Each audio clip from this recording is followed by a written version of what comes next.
The plane ride home felt endless, but the thought of seeing my kids kept me awake. I imagined Emma sprinting into my arms and Lucas clinging to my neck, both of them squealing, "Daddy's home," like they used to. That thought alone had gotten me through the last 12 months overseas. When I finally stepped off the base transport and spotted my house, my heart raced. The porch light was on, and the front door opened just as I reached the driveway. Maria stood there with a stiff smile, her parents behind her. Emma and Lucas hovered in the background, each holding a tablet, barely looking up. "Welcome home," Maria said, leaning in for a quick kiss on the cheek. It felt more like an obligation than anything else. "Hey, you too," I said, crouching to Emma and Lucas' level. "Come here, I missed you so much." Emma hesitated, offering a polite hug that lasted all of 2 seconds. Lucas mumbled a quiet hi, and went back to whatever game he was playing. My chest tightened. Her dad clapped me on the shoulder. "You look tired, son. Long trip?" His tone felt forced, like we were all pretending this was normal. I stepped inside, expecting the warm chaos of homecoming, balloons, drawings, something.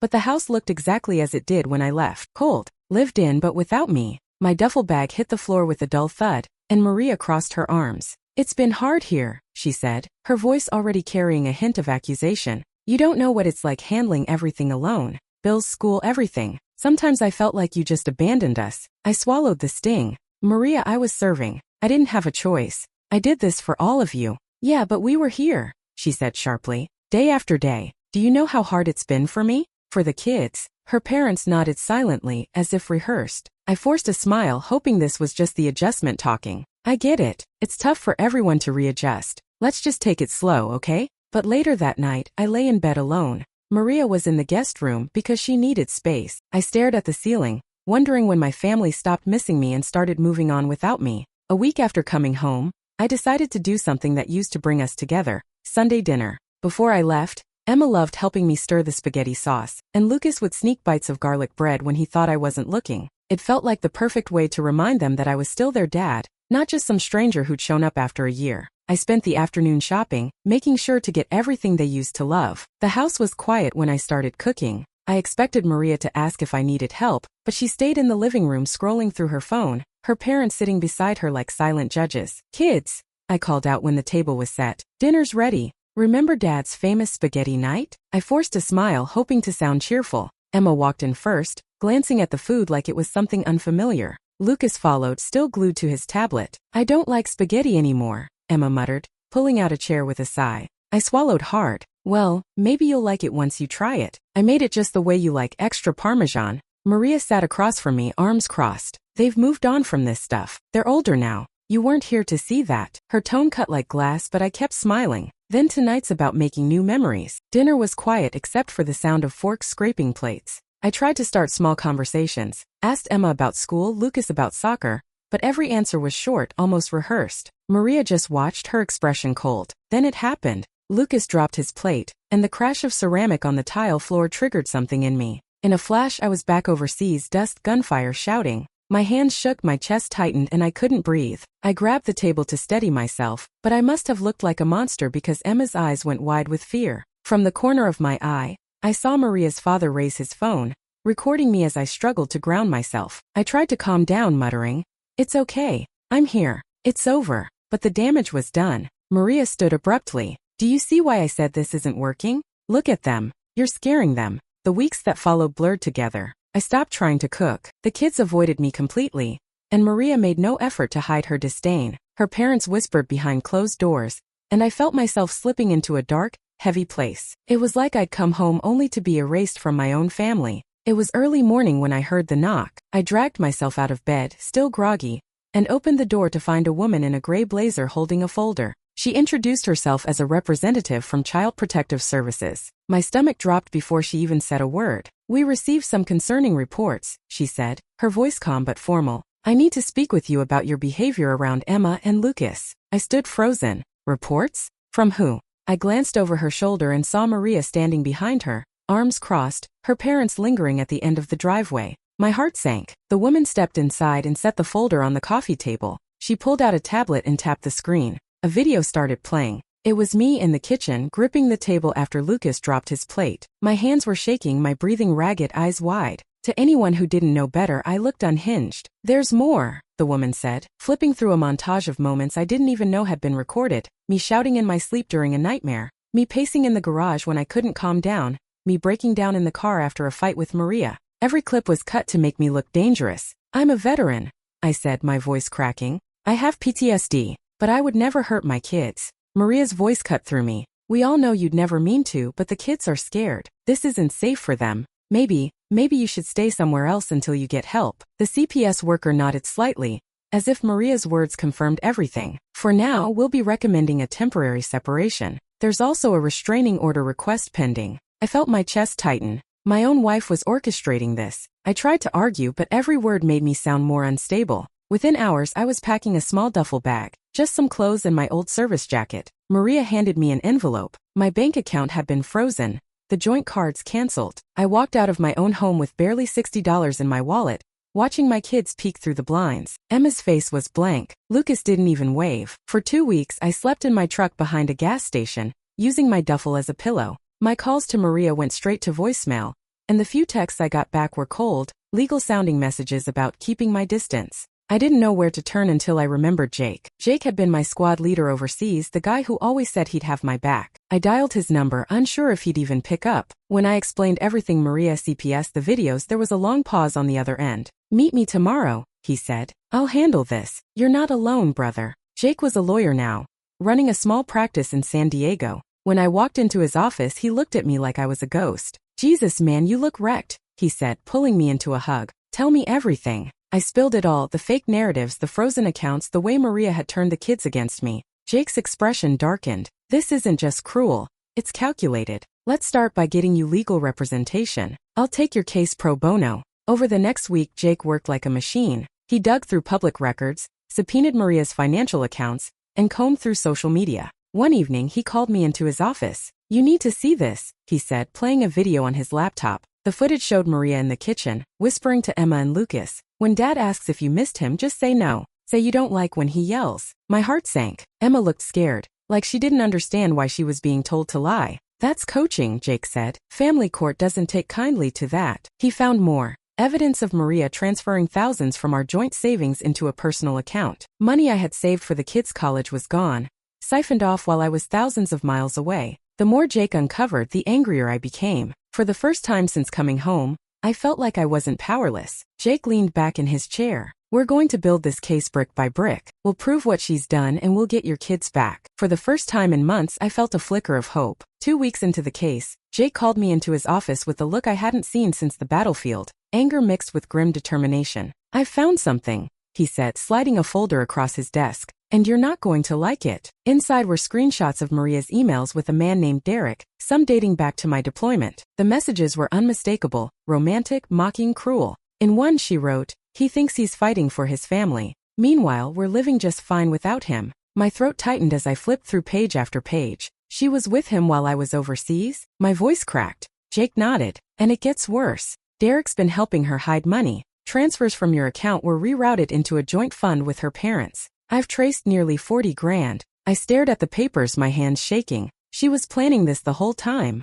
I whispered. Jake didn't answer. He didn't need to. Then came the second blow. Jake showed me videos recorded by Maria's parents, not just the kitchen flashback but other moments, stitched together with a narrative that painted me as unstable and dangerous. She's been building a case against you for months, Jake said. Even before CPS showed up, this was her endgame. I thought I was ready for anything, but what broke me wasn't Maria. It was my parents. Jake found messages between Maria and my mother, casually discussing how to protect the kids and keep me from causing trouble. My own family had believed her lies. That night, I sat in my truck outside my parents' house. I couldn't bring myself to knock. The lights inside glowed warm like the home I used to know, but I wasn't welcome anymore. They thought I was the villain. Maybe they always would. When I called Jake later, my voice was hollow. If she wants a war, she's got one. By the time we got our day in court, I had nothing left to lose. Jake walked me through the plan over and over, his tone steady, like we were back in the field, preparing for a mission. We lead with the coaching videos, he said, pointing to a laptop screen,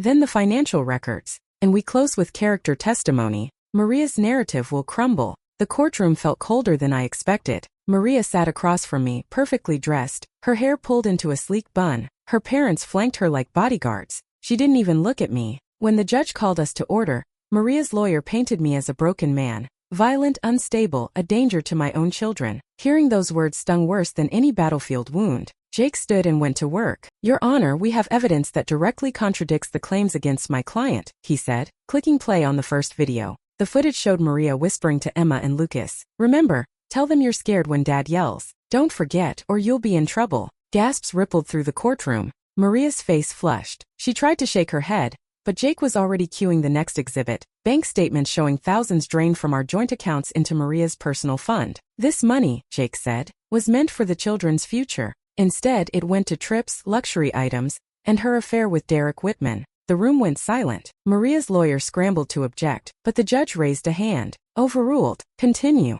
Then came the testimonies. My old commanding officer spoke about my service and my character, describing me as a man who would give his life for his family. Our church pastor followed, telling the court about my years of volunteer work before deployment. I sat there fighting back tears. For once someone was speaking for me. Maria tried to play the victim. She took the stand and cried about how hard it had been, how she feared for the kids. But when Jake cross-examined her, he was relentless. If you were so afraid, he asked, why did you encourage your children to fabricate stories? Her silence said more than any words. By the end of the day, I could see the judge's expression shift. The doubt was clear in his eyes. When court adjourned, Jake clapped me on the back. We're not done yet, he said, but we've got momentum. She's losing her grip. For the first time since I came home, I believed him. The final day of the custody trial felt like a storm was passing through the courtroom. I sat at the table with Jake, my palms sweating despite the cool air. Maria looked calm, but her eyes darted nervously as the judge flipped through the evidence one last time.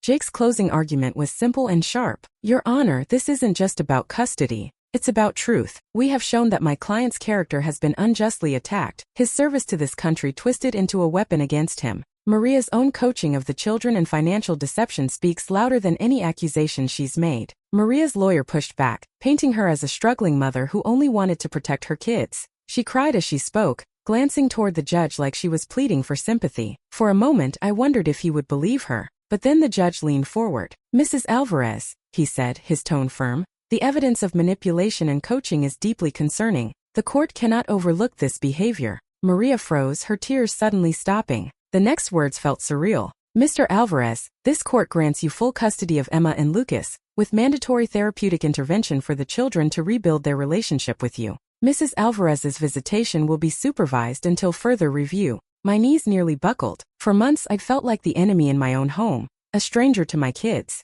Now I had a chance to bring them back. Still, as I looked over at Emma and Lucas, sitting quietly with a court-appointed advocate, I felt a pang of sadness. Their faces were blank, their eyes distant. They had been through too much. Outside the courthouse, Jake clapped me on the back. You won, brother. You did it. I nodded, but it didn't feel like victory. Not yet. This isn't over, I said quietly. They don't even look at me like I'm their dad. Jake gave me a steady look. That will take time. You fought for them. Now you fight for their trust. As I drove away, the legal papers on the seat beside me, I realized the hardest part was just beginning. The first night Emma and Lucas stayed with me felt like stepping onto unfamiliar ground. They didn't talk much, just sat quietly at the kitchen table while I made grilled cheese, the same way I used to before everything fell apart. Emma kept her eyes on her phone, and Lucas picked at his food like he wasn't really hungry. I wanted to tell them everything I felt, how I never stopped loving them, but the words stuck in my throat. It was going to take time. Jake had recommended family therapy, and I agreed without hesitation. Our first session was awkward.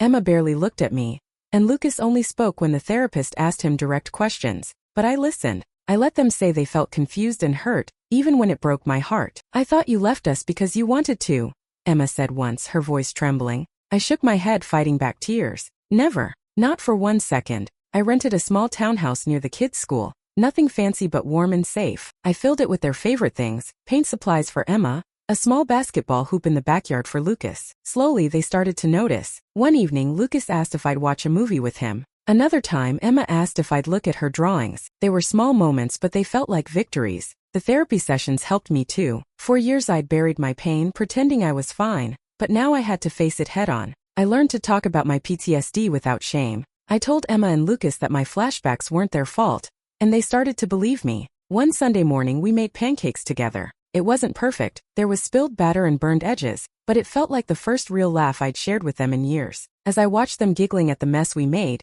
I realized we weren't just surviving anymore. We were starting over. There was still a long road ahead, but for the first time, it felt like we were walking it together. Years passed faster than I expected. What began as a fragile attempt to rebuild a family turned into something real, something steady. Emma was 16 now, a quiet but determined young woman who spent hours painting in the spare room we had turned into her studio. One evening, she showed me a canvas of swirling blues and reds. "It's about feelings you can't say out loud," she said, her voice soft but proud. She had decided she wanted to study art therapy, to help kids who felt broken like she once had. I told her I couldn't think of a better path for her. Lucas, on the other hand, had become restless and adventurous. By the time he turned 18, he started talking about joining the military. "I want to do something that matters," he said one night at dinner. "Like you did, Dad." The word dad hit me differently than before. It wasn't forced anymore. It was real. I didn't try to hide the tears in my eyes when I told him I'd support him no matter what. I worked hard during those years, taking contract jobs to ensure stability.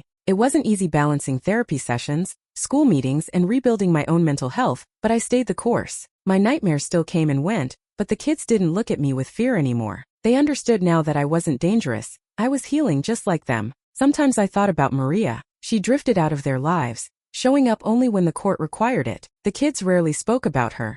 And when they did, it was with the kind of distant confusion that comes when trust has been shattered. I didn't celebrate her absence, but I stopped feeling guilty for being the one who stayed. One summer evening, we sat on the back porch watching the sunset. Emma leaned her head on my shoulder, and Lucas tossed a ball in the yard. I realized in that moment how far we'd come. We weren't perfect, but we were whole again. I felt a quiet peace settle over me. The war, the courtroom battles, the years of pain, they would always be part of me, but they no longer defined me. What defined me now was sitting right there. My kids strong and alive, living their own lives with courage. On Thursday evenings, I sit in a circle of folding chairs at the local veterans support group. It's a small gathering, mostly men who look like they've been through hell and back. Some are fighting custody battles, some are just trying to hold their lives together. When it's my turn to speak, I don't sugarcoat anything. I know what it's like to feel like your own family doesn't see you anymore. I tell them, but you can come back from it. I did. After the sessions, a few of the younger vets often pull me aside, asking for advice. I share what I've learned,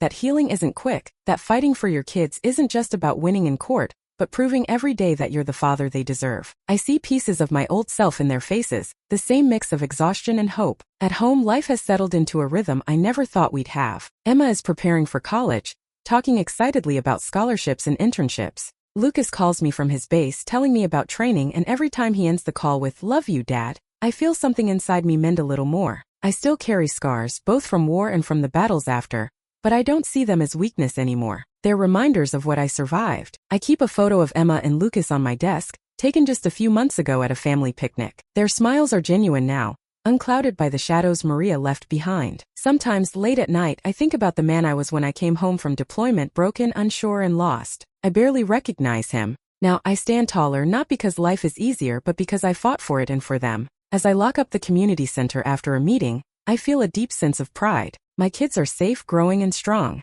And maybe that's my legacy, not just surviving, but teaching them that love and resilience will always be stronger than any betrayal.